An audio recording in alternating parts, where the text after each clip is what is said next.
Et la définition de l'Eucharistie, comme de l'incarnation, c'est la définition de la sexualité. Un amour qui donne la vie par un corps, par deux corps même. Voilà. Même définition.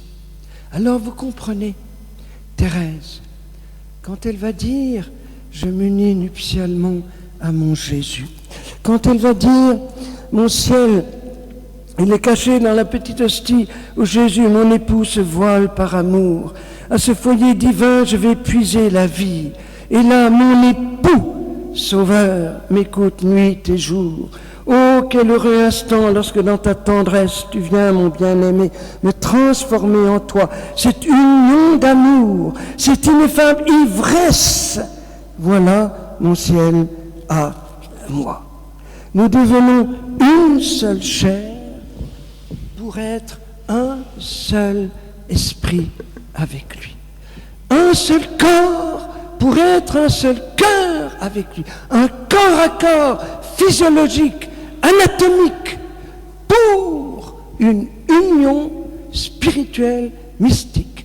Corps à corps pour qu'il y ait le cœur à cœur. Et les pères de l'Église, en pas tant de les citer, mais au moins l'un d'eux, j'en ai cité quelques-uns dans mon petit livre sur l'Eucharistie, c'est d'une telle force. Une union d'âme à âme, de corps à corps, de sang à sang, nous l'introduisons dans notre bouche, nous le fusionnons, voilà, bien avant le mot de Thérèse, nous le fusionnons avec notre âme, nous l'unissons à notre corps, nous le versons dans nos veines. Nos joues sont rougies par son sang. Ça, c'est du réalisme, vous voyez. Nous sommes non seulement attachés, mais mélangés au corps du Christ grâce à la participation à ce pain divin. Nous ne devenons pas seulement un seul corps avec lui, mais un seul esprit. Et bien plus encore, nous pouvons le toucher, vivre dans sa douceur, l'avoir dans notre cœur, le contenir chacun en nous-mêmes, dans nos propres entrailles. C'est un enlacement amoureux. En consommant la chair du fiancé et son sang, nous entrons dans la communion nuptiale. Son sang est diffusé dans nos veines, sa voix envahit nos oreilles, sa splendeur nos pupilles. Tout entier, il est mélangé à nous tous par sa miséricorde. Il ne cesse pas de chanter cette union conjugale où nous sommes l'un au-dedans de l'autre, interpénétrés. Je suis tout entier au-dedans du corps de Jésus, que lui est au-dedans de mon corps. Ce n'est pas une union purement spirituelle, mystique, désincarnée, virtuelle. C'est vraiment cet aspect physiologique de l'Eucharistie, parce que Dieu a pris ma chair. Nos deux existences sont mêlées. Toute mon existence vient au-devant de la sienne et vice-versa. Je me donne à toi, dit-il. Je me livre à toi. Fais de moi ce qu'il te plaira. Je me souviens de cette fille, Chantal, qui vient en larmes à la fin de la messe en me disant « J'ai compris à la communion que plus jamais je ne pourrai jouer avec mon corps et continuer à jouer avec le corps des autres. » Et je lui ai dit « Mais comment tu as compris ça ?» Il m'a répondu en regardant Jésus hostie dans ma main. Et j'ai dit « Mais explique-moi. » Eh bien, en le voyant là, j'ai saisi ceci. Jésus se donne à moi comme si j'étais seul au monde, absolument personnellement, secundo, pour toujours, pas un petit rapport sexuel en passant, pour, qu'est-ce qu'il m'a dit, et tout entier, avec son corps et son cœur. Voilà. Il n'y avait eu aucun catéchisme, il n'avait pas lu Ton corps fait pour l'amour, Daniel Ange, rien de tout ça. La seule présence de Jésus. Et vous savez qu'il y a des pères qui conseillaient de garder Jésus quelques instants avant la communion pour l'adorer. Et Benoît XVI, dans sa grande catéchèse à Cologne, vous vous rappelez, en pleine nuit, presque 1 million de jeunes, en grand silence, sous la pluie, les yeux rivés sur un petit point blanc. Je me demande ce que les téléviseurs pouvaient raconter pendant ces longues minutes de silence, comme à Madrid d'ailleurs, après l'orage. Eh bien, il nous a dit à ce moment-là que le mot adoration vient du mot bouche à bouche.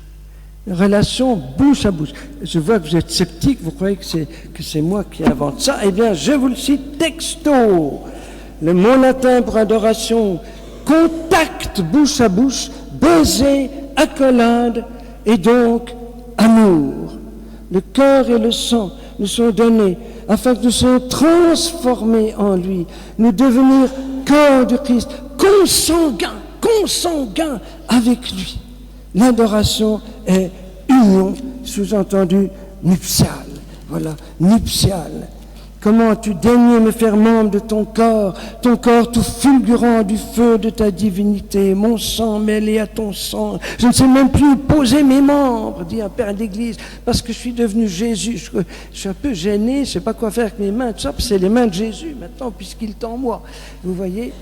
Et alors, le grand problème de la sexualité, surtout à l'adolescence, mais bien plus tard, les adolescents, etc., c'est justement cette cassure, cette schizophrénie, cette séparation entre la chair et l'esprit, entre le corps et le cœur.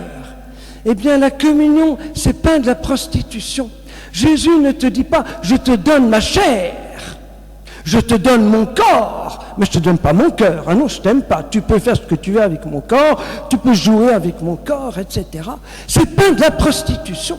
Il se donne à moi tout entier, c'est-à-dire tout son cœur, son Esprit Saint, toute sa divinité, mais au-dedans de son cœur, de son corps, pour que peu à peu s'unissent en moi, en profondeur, la chair et l'esprit, le cœur et le corps. Et c'est cette guérison de toutes nos sexualités, plus ou moins perturbées, de nos affectivités, plus ou moins blessées, qui se fait par l'Eucharistie. Voilà. Il se donne à moi à tel point que je dispose de son corps, et donc de son cœur. Et je peux communier peut-être n'importe comment. Sans aucun amour, les pères de l'Église, ils voyaient les anges gardiens de chaque communion, et si l'ange gardien était souriant et heureux comme tout, ils savaient que le communiait avec beaucoup d'amour, et s'ils voyaient l'ange tout triste, furieux, etc., ils savaient, voilà. Eh bien, moi je ne vois pas ça, alors rassurez-vous.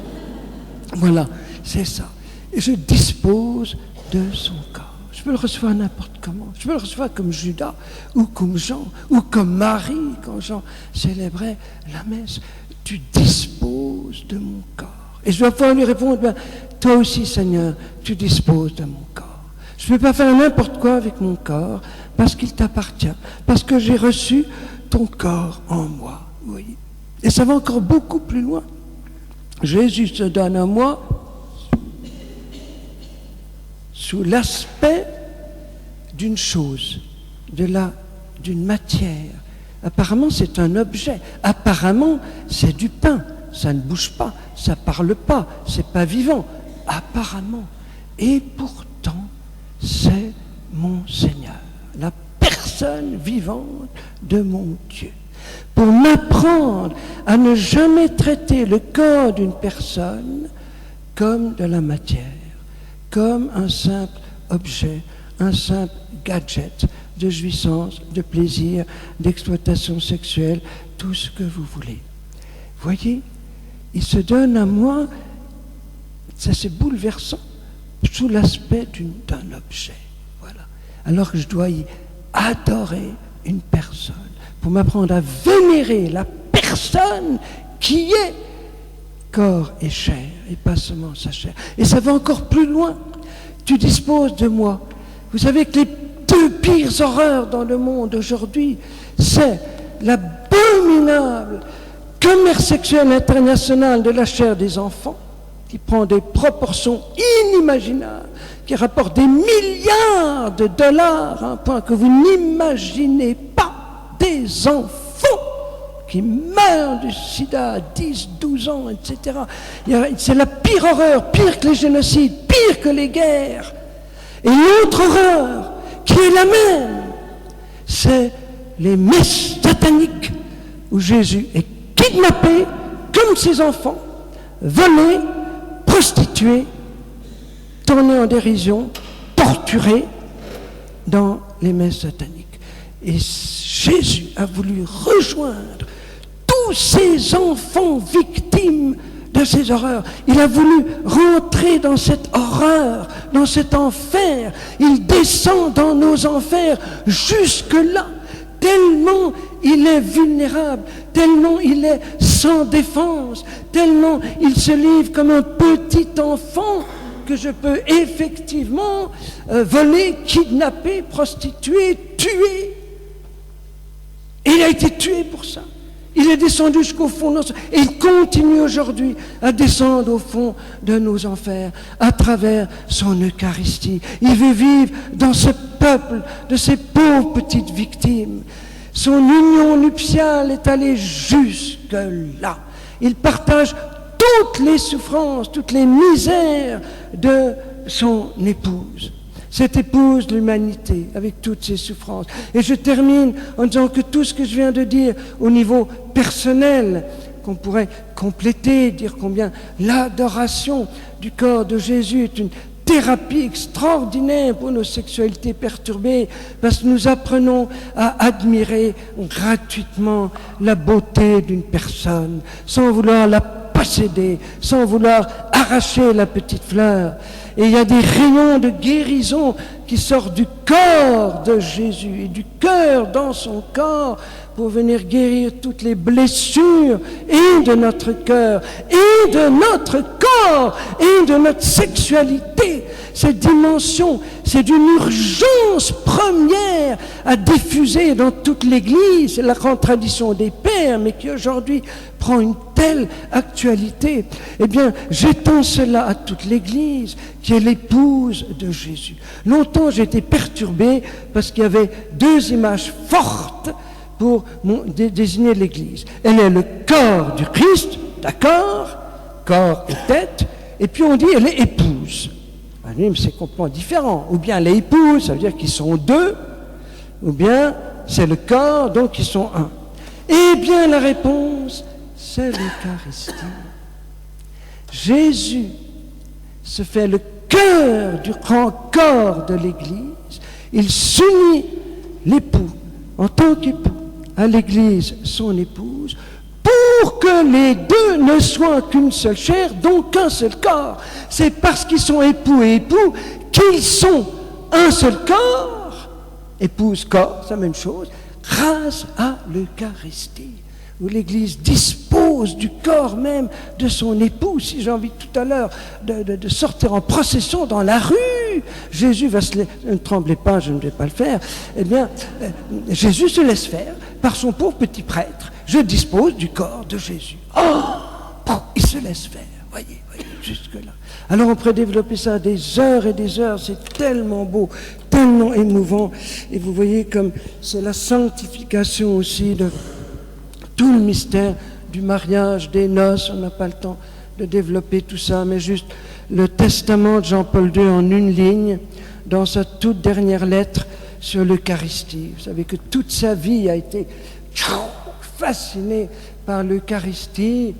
Sa dernière année, il avait proclamé année de l'Eucharistie, sa dernière encyclique, l'Eucharistie, sa dernière exhortation apostolique, l'Eucharistie, son dernier acte sur terre, 2 fois la communion le même jour, etc. Et alors, une phrase où il nous livre quelque chose de lui-même, où il ose dire que de saints ont été saisis d'amour, d'émotion, ont pleuré des larmes d'amour en adorant le corps de Jésus. Donc on peut le mettre dedans sûrement. La présence de Jésus dans le tabernacle est un pôle d'attraction pour un homme toujours plus grand d'âme, pleine d'amour, capable de rester longuement à entendre battre les battements de son cœur. Voilà, sa dernière confidence personnelle que Jean-Paul II nous a laissée, comme son testament. Et c'est ce que nous allons faire maintenant, avec Jean-Paul II, avec Petite Thérèse, avec tous les saints, et en priant spécialement pour tous les jeunes du monde entier, surtout ceux qui vivent des grandes souffrances dans ce domaine de la sexualité, qui ne devrait être que de la beauté, de l'amour, de la joie dans le plan de Dieu, et qui se retournent contre l'homme, qui se retournent contre Dieu, comme vous savez, à cause de toutes les perversions actuelles. Nous demandons que par l'Eucharistie, ce soir même, Jésus aille jeter des rayons de guérison sur des milliers de jeunes, ici à Paris, en France, dans le monde entier. Amen. Amen.